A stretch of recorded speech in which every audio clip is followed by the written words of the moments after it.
All right. Well, we're 1 minute past 6 o'clock, so we might as well get the show on the road. Um, for those of you who are new, we post um, the agenda up on the website, and I apologize. This fall or this Wednesday came up on me very quickly. Um, oh, oh, I have Edna on the phone. Hold on. Hi, Edna. There's a telephone link if she'd like it.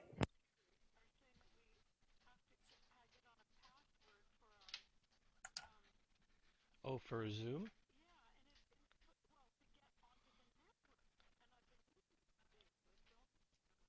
Oh, that's funny.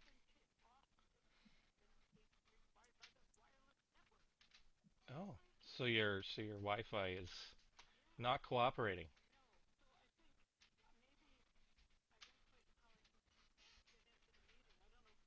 Uh, Sorry, let me Chris, just ask Char a question. Hold on.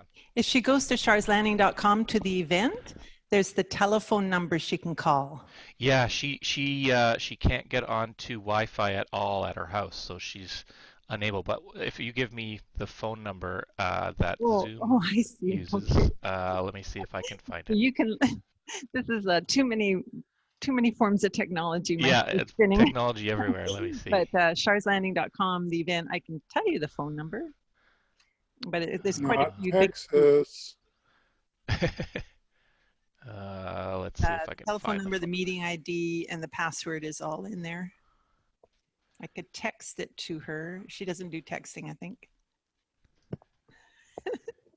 Can you stick it in the chat? I don't know. Can I? I don't know. I'll try. I'm just seeing if I can find it. I'll tell Edna.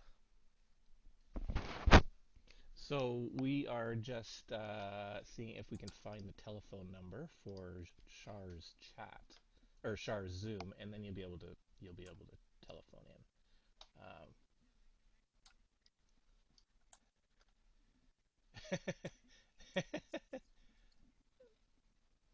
I've got it. Here it Okay, so comes. no, it's okay. Technology comes up and bites us in the bum every once in a while. There it is. So here is the phone And then number. Dan, do the meeting phone ID and the number password is right below that. One Right. six Well, it's four up there on the. seven You're quick on the draw. 374 4685. Yes, yeah, you'll be able to hear everybody. And the password, if it asks for one, is AVTTS, but it shouldn't ask you for one. So, yeah. Okay, just shoot me another phone call if it doesn't work. Here, I just put it in there. The meeting ID and the password are different. Okay, bye.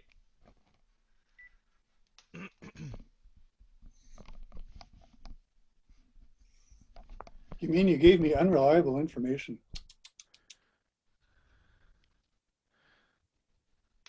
Oh,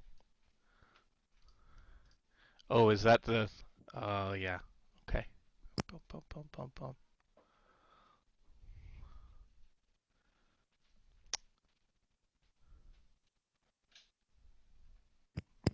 Welcome, Diana.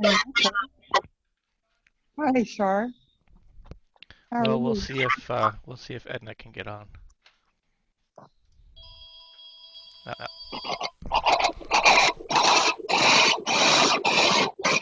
Hi, Char, Lindsay. Actually, this doesn't seem to be working. Ask how to unmute it.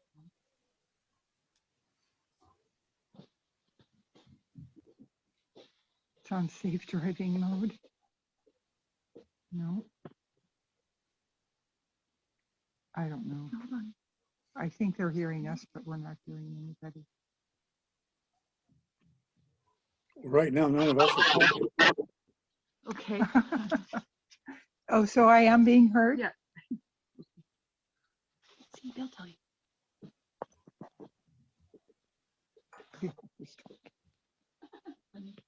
Okay, here we go. Okay, I think she's got all of her info. So we'll see if she pops up on the phone.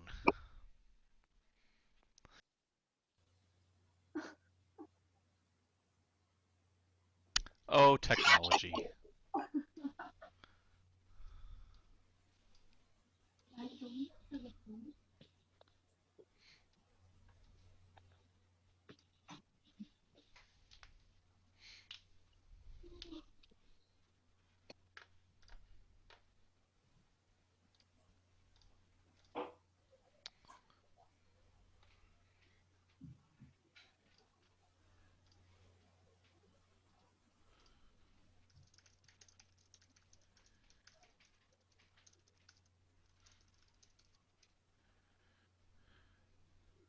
I move that we approve the agenda.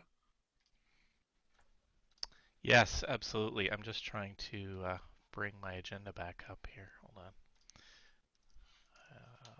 Ba-dum.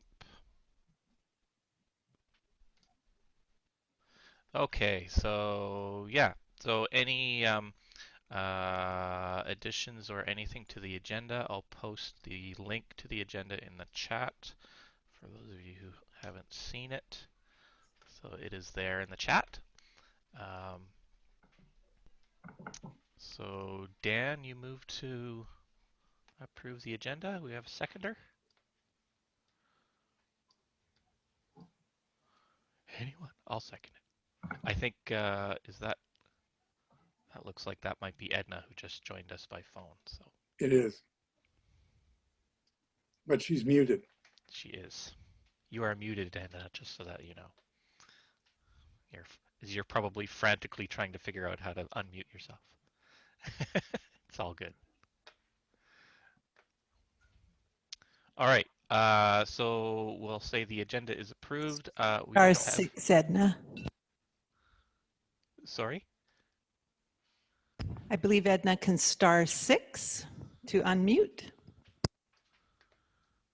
Star 6.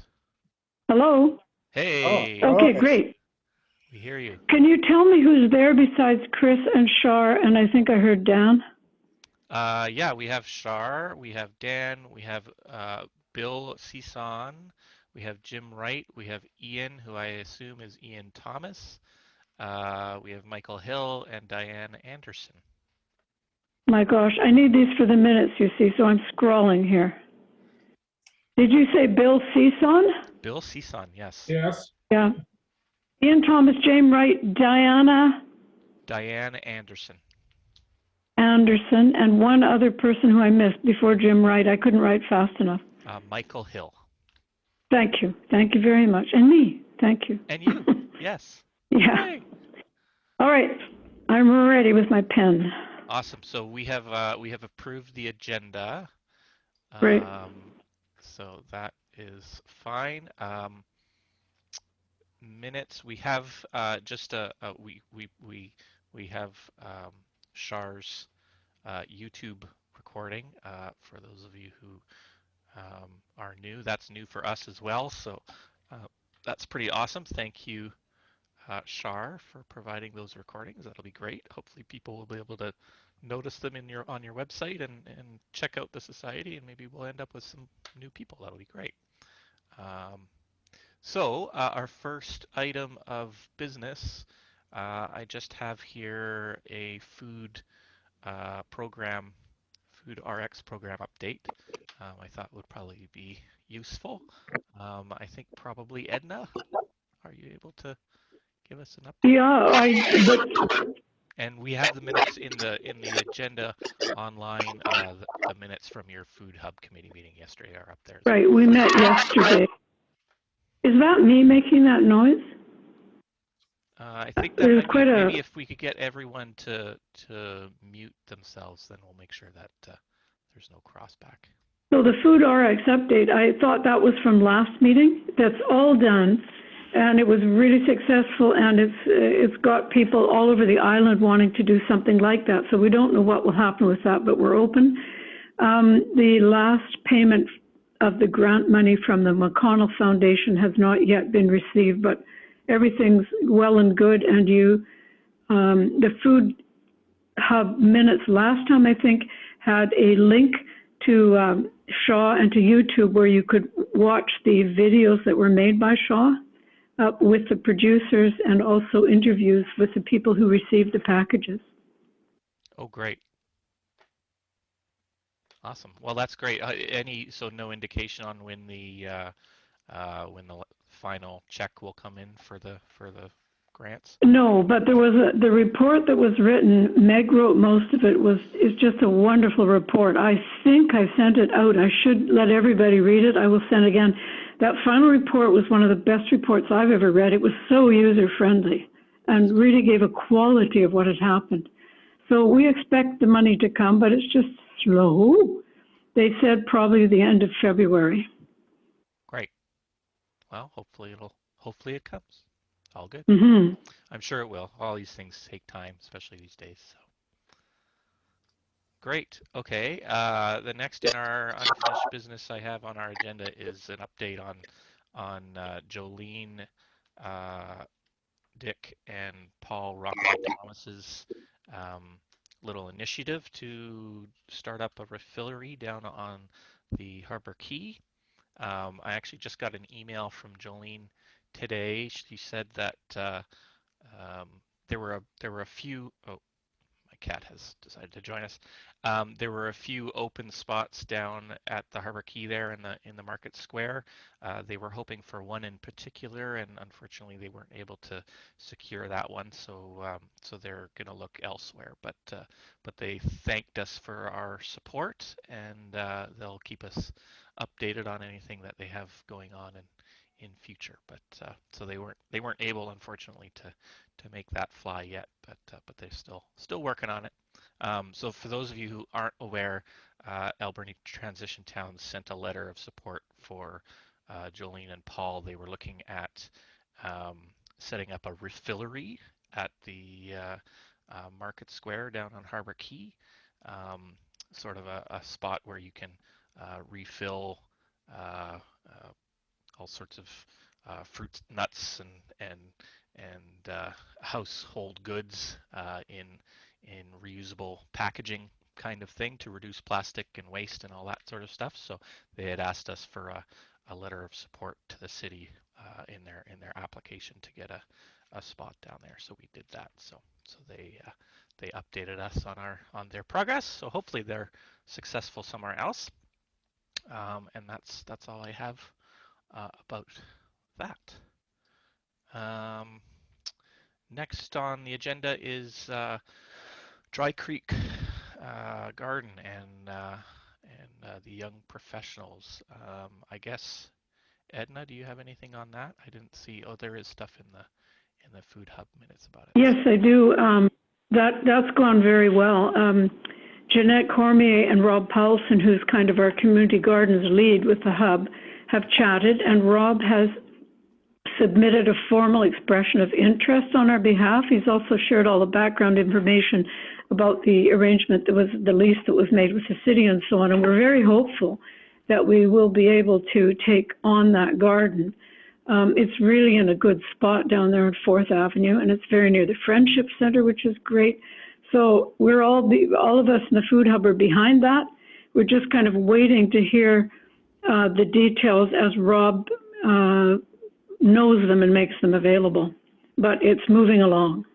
That's great. Yeah, that's really exciting. I mean, we've been trying to do community garden for a really long time, and I think we were sort of trying in the same sort of time period as when that community garden got up and running and things.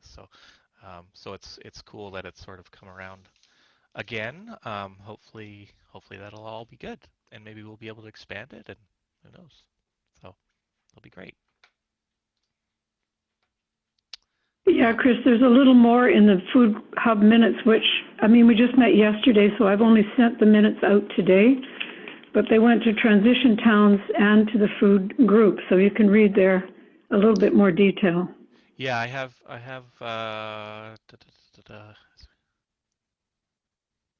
yeah, it also mentioned says Carly mentioned as we become familiar with the green space, we could perhaps plan for a learning center on the site as well. Yes. That would be really cool. So that's great. Awesome.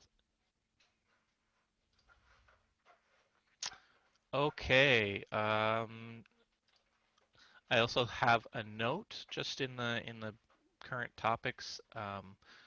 So the board is aware and general membership is aware that Carly Gittleman is the new coordinator for the Food Hub. And I had a brief conversation with her just through email. She's got access to the website so that she can make updates there and stuff. So that seems to be all good. Else we got? We don't have any upcoming events, thanks to Mr. Pandemic. Reports and subgroups. Anything you want to say for education and things, Dan? Oh, you're muted.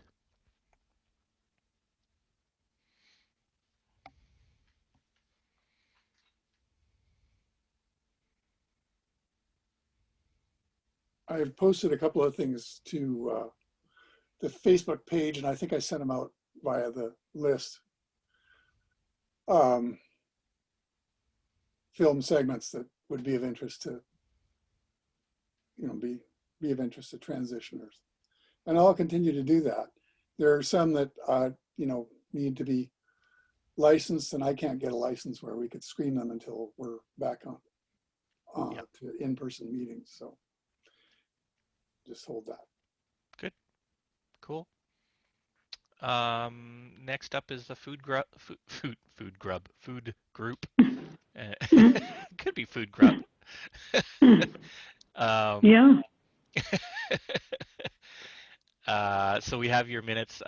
Anything you want to pull out in particular from the Food Hub? Well, it feels, you'll read in there the word synergy, and it really feels like that because as you will read that the Farm to School grant, which was applied for EJ Dunn, went through. It's $2,300, and that will include each classroom getting seeds, containers, compost, soil, and workshops with Candace. That's great.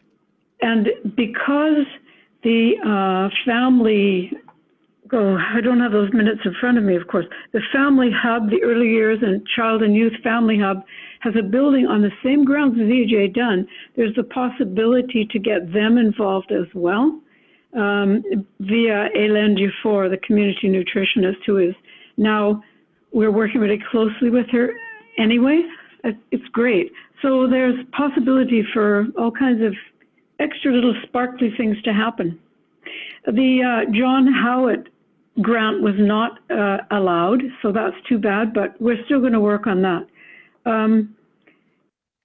Just let me think a second. It was, we talked there, and you'll see at the end of the minutes, about what we wanted to do for the coming year. And some of these things have already begun and will, of course, be kept. So that's gleaning, the community garden, farm to school. We want to try to increase our relationship with the First Nations in whatever way possible, and there were ideas battered around about that. I can't remember what else is on that list, and I'm sorry because I no longer have it on paper, only on my computer. If there's any questions there, Chris, maybe you can raise them. Yeah, no, I mean I have the minutes here. They're excellent as usual. But no, they're very complete. So. Oh, I should say that Ian Thomas is now an official member of the Food Hub Committee. Oh, great. Yeah, that's great. It is great.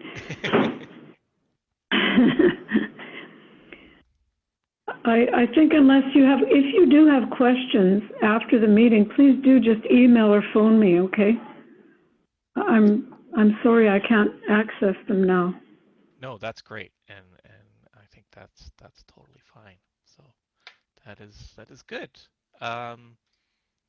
We'll go on to Cycle Alberni. I don't think John's not here, but I know the winter go by bike was on Friday. and I went out and rode around town a little bit. It was very cold. But it was Chris, great. David convinced me to go out. I was going to I didn't want to do it. But we went and we had quite a nice ride. But by the end of it, because of the wind coming straight down Johnson Road, Oh yeah. I was pretty chilled. However, we did it. Yeah, no, it was wonderful. It was actually really, really nice to go in the cold. You don't get hot, which is nice.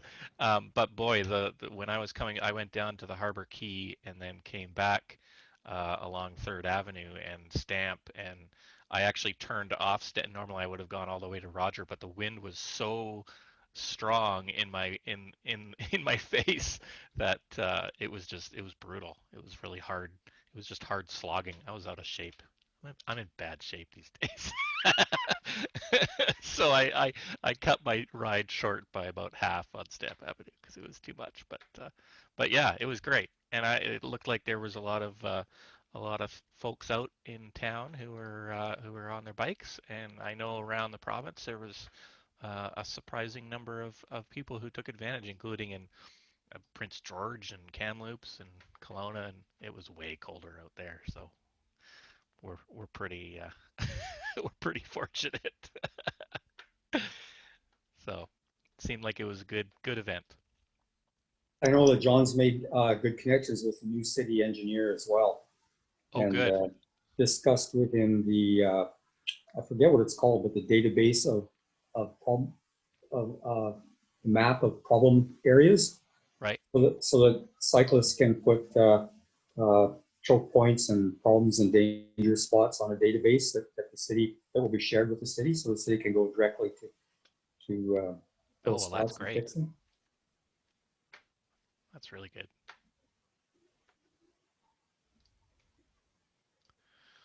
Good. So moving on, I don't think there's anything on housing, watershed protection. I will apologize to Edna, who I had bugged to get an invite to the meeting, and then it ended up snowing, and I went I went tubing or sledding with my family instead of going to the watershed meeting on Saturday. Yeah, that's okay. I think I think. No, I think it's really interesting. First of all, I should let you all know that there will be a third annual Forest March on March 19th. And one of us will organize that. It will have to be safe distance. It'll probably be people just standing out with a sign and, but anyway, the Forest March, and it was, if you were there 2 years ago, because there wasn't one last year here, you probably remember it was pretty well attended. We walked from the South Island Forest District office to our MLA's office.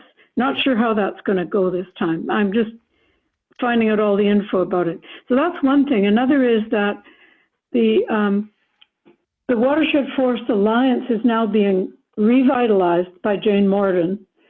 And thank you, Chris, for offering to help with the online stuff. I've told her that and she's very happy. She'll get that going. And the Save Our Valley Alliance, which exists only, as we like to joke around, as a rump, 5 of us who were part of the Public Education Committee, we're going to dissolve and give the remaining funds to Jane to use for the website. Not much money, but some. And then Watershed Forest Alliance will join the Vancouver Island Water Watch Coalition in place of SOVA. So anybody who is interested in the forest and water connection is welcome to, once this is up, we'll let you know. You can get in touch with Jane. I think because she and Mike Staney are out in the woods most of the time, they're really the best ones to lead this charge. And we realize that one can, yatter on at the forest companies, but it's the government that can really make the difference. Yeah. So along with that, I think the Vancouver Island Water Watch Coalition is probably going to join David Suzuki's Future Ground Network, which is an educational piece for all environmental groups across Canada. That looks like it probably will happen. So the watershed protection law sort of rolls into that, I think. Is that true? Sounds right to me. That sounds great. I mean, I think you're Yeah, right. I think think we Frank just need to pool our resources because there's not thousands of us here, but we can still have an effect. I should say one thing that was really interesting that Jane said. She does not want to be confrontational at all. She wants to try to work with all groups. And one of the gentlemen, he's a retired professional engineer in Parksville, who is a real stalwart of the Water Watch Coalition with the Arrowsmith Watersheds Group. He says he's decided that the important thing is to be courteous, to follow protocol, to go step by step, taking your concerns to each level, and that courtesy is really important. It was so interesting how those two people came up with more or less the same thing on the same day, but totally not knowing about each other. It's an interesting one. So protest, yes, but you don't protest until you've exhausted all other avenues.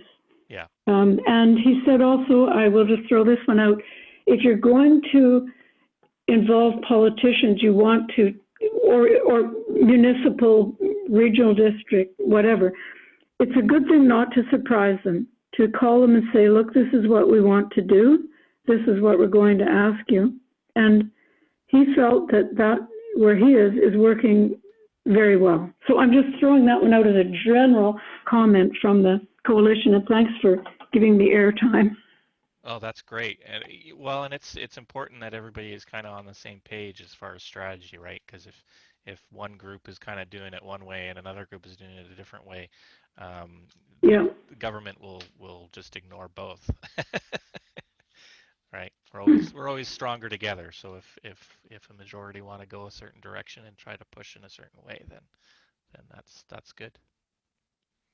Before we move on, I just posted in the chat a link to an article from Focus Victoria on the importance of the logging industry in BC. So just for future reference, it's by Dave Broadland. Great. Chris, if you like, I can send the full chat conversation to you to post in the minutes. Sure, absolutely. Yeah.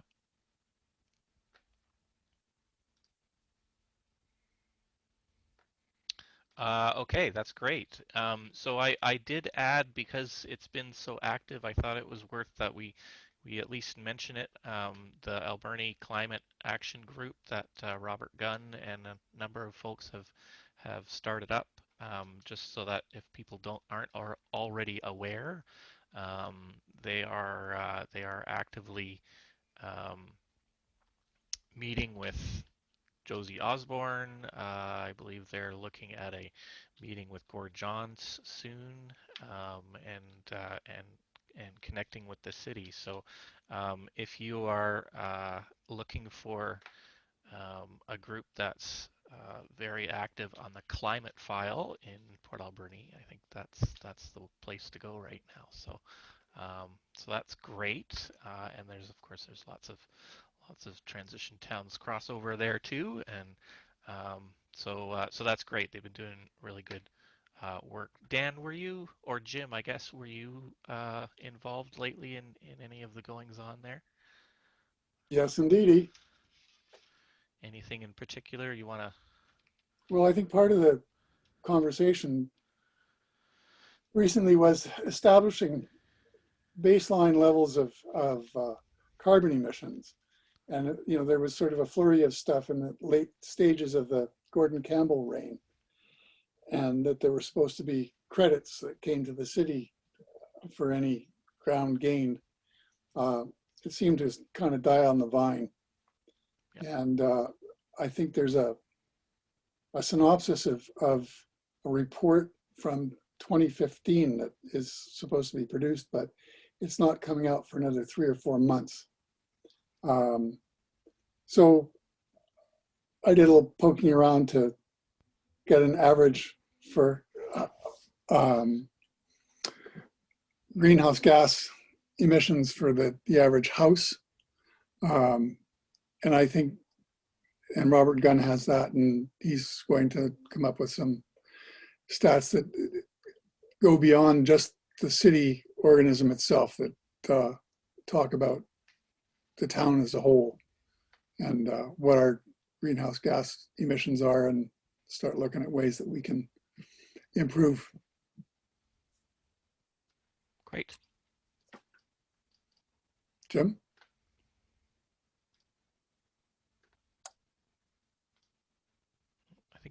I think Jim's frozen. All good. Okay. We'll move on then.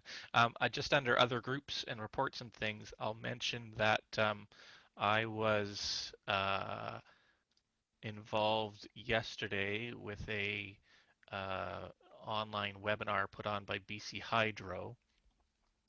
They were consulting their group of net metering users. And if you're not familiar, net metering is their program so that if people have solar panels or wind generators or little micro hydro generators on their property or at their house, they can connect it up to BC Hydro and get credits for the power that they've generated. So I've been a part of that since 2010, I think, is about right when I stuck a solar panel on my shed for the first time. Um, so they put together this webinar mostly in response to a lot of negative feedback that they got when they changed the net metering program to make it um, really more sustainable as far as BC Hydro is concerned, because they were paying people more than perhaps what the electricity was worth on the market. So they were losing money on energy that was being generated from the net metering. Um, it was a super interesting uh, webinar, and if you're on Twitter, I live tweeted it yesterday. You can find it on there if you'd like, or I can post a link to, well, I'll post a link to the first tweet from it so that you can see it. But very interesting. It was sort of, it became very clear that the people who participated in net metering, which apparently number about 3,000 in the province, um, which is 0.2% of the BC Hydro customer base, so not a large number of people, but interesting nonetheless. Mostly on Vancouver Island and in the Lower Mainland, but spread all over the province. There's people in the north. There's First Nations um, reserves and communities, especially in the north, that are using it. So a very diverse kind of group. But it was very clear that, and their survey results came out very clear that the net metering folks were pushing BC Hydro in a very progressive way, but not in a way that necessarily meshed with how BC Hydro sees itself. It was made quite clear that BC Hydro is a very traditional generation company, power generation company with traditional assets like big dams and Site C and things like that, and they were definitely slow moving. So there was some tension there, which is fine. I think they recognize that the two groups were pretty different, but BC Hydro seemed, um, the people there, they were still supportive of net metering in general for BC Hydro, so they're looking to expand it, and figure out ways of making it more sort of in line with their cost structure. So that's fine. Um, I was going to add one more thing about that, but I don't remember, so it couldn't have been that important. So there you go. So yeah, that was the BC Hydro thing. So it was pretty interesting. Um, Hopefully they'll make some improvements to the program, but I think it's going to be a little while before you see any change. Oh, I know the point I was going to make. Someone made the really good point that um, because BC Hydro is such a huge traditional company, the change will come from government forcing them to change, not from BC Hydro changing. So I thought that was a very astute comment. So there you go. Okay, so that was my little report about that. Next on our list here is finances. And Edna, Rob has sent me his list of accounts and things. So I'll read it out here, but I'll send it to you, so that hopefully when you get internet back, you can stick it in the minutes. But he has in the aggregate account, he has 15,667 and change. In the transition account, he has 2,836. In the food hub account, he has 11,229. In the grow local account, he has 4,516. In food hub education, he has 496. In the gleaning, Alberni Valley gleaning account, he has 1,343. In the cycle Alberni account, he has 2,785. And in the Sean Loney account, he has 2,668. So that's that, and that's already on the agenda. But I'll send that to you, Edna, so that you have it.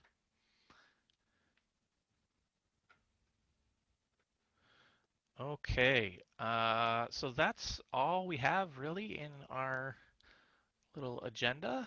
I do have a note in there about the AGM. I think we kind of decided, Dan, if you can refresh my memory, I think we sort of decided at the end of the meeting last month that we would just kind of hold off on the AGM as long as we could. We found, if I remember correctly, we can have it at any point up until the next. It was 18 months. Yeah, yeah, that's right. Yeah. So there's no great rush. So I think it's best to have the AGM when we can actually have it in person, rather than by Zoom. So hopefully that's not too far in the distance.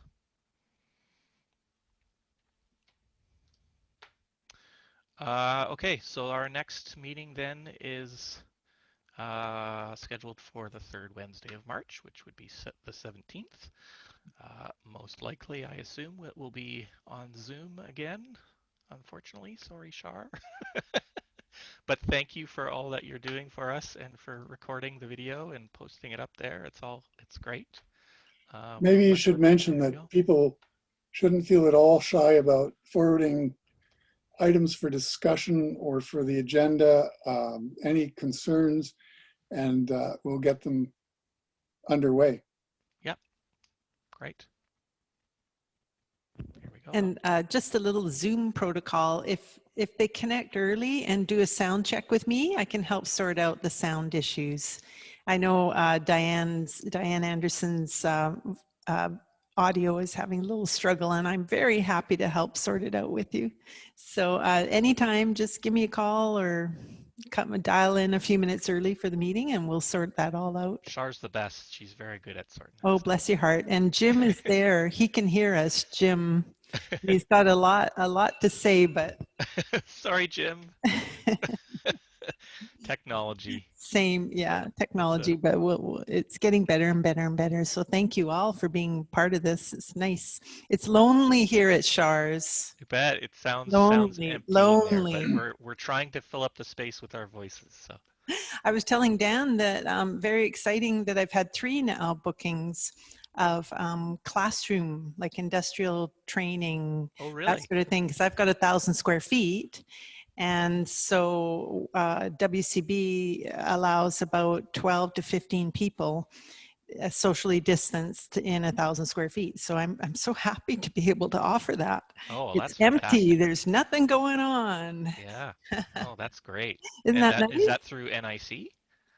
Well, no, no. The different one was a college, Discovery Community College. Oh, yeah. One was a local industry down the road, and another is actually a very big training company in Nanaimo. They've decided to bring like safety and first aid training to Port Alberni so that our companies don't have to drive over the hump, which is awesome. Oh, that's fantastic. Awesome.